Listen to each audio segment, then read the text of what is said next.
Hello everybody! I'm here again, Amaya's Vlog. Charot! So anyway guys, nagpapasalamat po ako sa inyong lahat sa suporta ninyo sa akin at sa tiwala niyo sa akin. Itong video na to ay ginawa ko po ay para po i-explain sa inyo, okay? Marami na po kong nabasa. Alam niyo po, huwag po kayong mag-alala. Baka sabihin niyo po na ini-ignore ko yung mga message ninyo, yung mga comment ninyo. Ako po ay hindi po talaga ako masyadong nagko-comment or minsan nag-heart ako or minsan nagko-comment ako, okay? Pero hindi ko kayang replyan kayong lahat.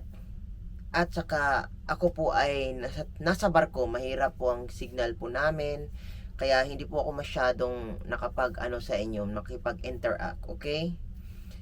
Ang gusto ko lang pong sabihin dito ay sana po wag po kayong mawala ng pag-asa. Okay? Si Amaya's Vlog po ay or si Marimar ay handa pong tumulong sa inyo.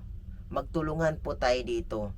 Dahil po hindi ko ini-ignore yung message ninyo, yung comment ninyo sa akin. Okay? Nababasa ko po lahat 'yan.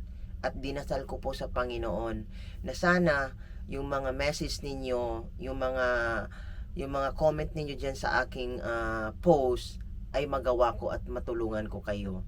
Okay?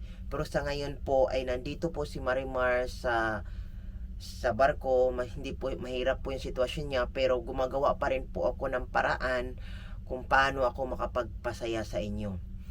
Minsan po hindi ako makapag-reply sa inyo dahil po busy po ako. Mahirap po ang sitwasyon ko dito kasi nasa barko nga po ang trabaho ko. So sana po wag po kayong magalit sa akin, hindi ko po kayo ini-ignore. Binabasa ko po lahat. Ang sa akin lang din naman po ay sana po suportahan niyo rin po ako sa aking adhikain. Dahil po gusto ko pong patunayan sa inyo na gusto kong tumulong sa kapwa ko Pilipino, sa kapwa ko mahihirap. Dahil po ako ay galing sa hirap. Lumaki po ako sa, paulit-ulit ko nang sabihin, lumaki po ako na walang magulang. Okay? Mahirap yung pinagdaanan ko. Kaya ginagawa ko po itong pagtulong, pagsusumikap sa buhay ko dahil yun ang promise ko sa Panginoon eh. Once na makaahon ako sa hirap, yan po ay aking gawin, babawi ako sa kanya. Kaya ito po yung ginagawa ko ngayon sa social media. Ito yung magiging paraan ko para po makatulong sa inyo.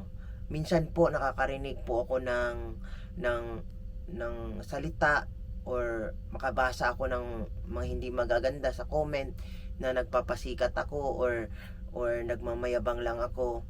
So, wala po akong magagawa sa mga taong iyon. Kung yan po ang tingin nila sa akin, ay hindi ko po sila ma-judge, okay? Dahil yun po ang pananaw nila sa akin eh. Basta ang akin dito, ipagpatuloy ko ang aking adhikain hanggat mawala ako dito sa mundong ito. Yun po ang promise ko sa Panginoon.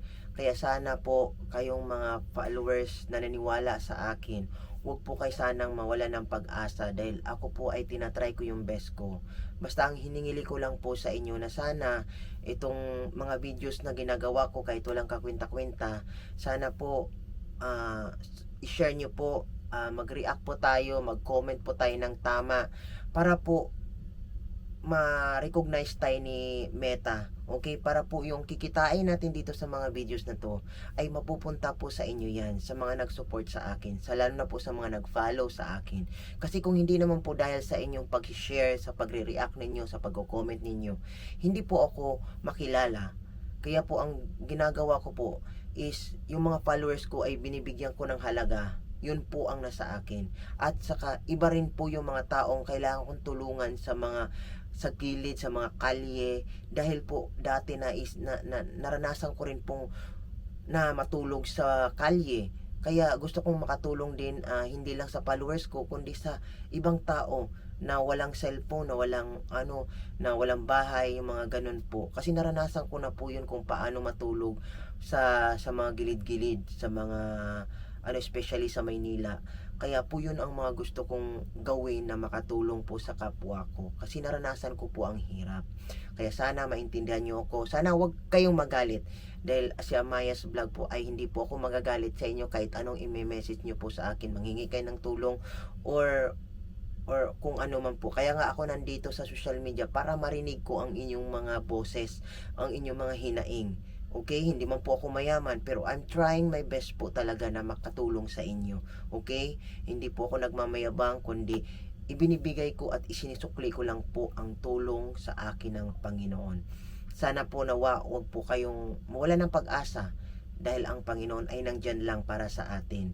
Kaya ako nandito ngayon ay para lang magpasaya sa inyo. Kaya sana sama-sama po tayo sa tagumpay, sa ating pagtulong, sa ating pagpasaya sa kapwa. Kasama ko po dito sila Ma'am Marilu Hoxon, si Ma'am Foreigner Melesa, at saka si Ma'am Virginia Miranda po. Sana po magtulungan po tayo. Sana i-follow nyo po sila, si Ma'am Marilu Hoxon guys, si Passion with MJ, at saka si Foreigner Melesa, at saka si Ma'am Virginia. Dahil po yan po ang nakakilala kong mga content creator na talagang sincere din po sila. So maraming pong salamat sa suporta. Sana po wag kayong mawala ng pag-asa. Ulit-ulitin ko po yan, okay? Stay tuned lang po dahil hindi po ako susuko hanggat may buhay ako. God bless you all. Take care. Bye-bye!